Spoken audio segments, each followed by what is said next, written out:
Hi. Paul Burrows from Kingston University would like to ask a question. What do employers look for other than educational achievements, both on CVs and during the interview process?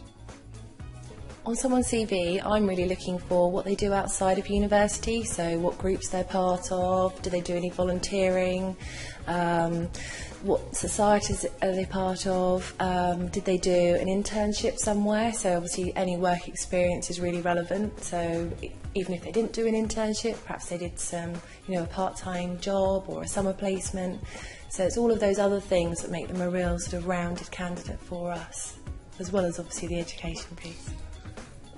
So when I'm looking at a CV or an application, I'm really looking for a story, or many stories, because I'd like the candidates to describe to me examples of teamwork, examples of leadership and drive.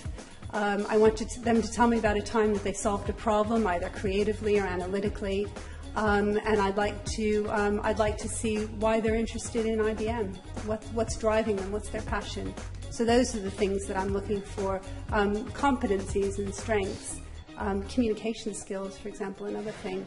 So at times when you've had to talk to groups, or address large groups, or talk to individuals in a team, that sort of thing. So those are the examples and the stories that I'm looking for in a CV and an application. Again, it's thinking why you're applying to that company and being clear about your sort of thinking, but also think about who you're actually applying to. So some of the pitfalls I've seen in the past is people applying to asset management firms but saying, I've always wanted to work in investment banking.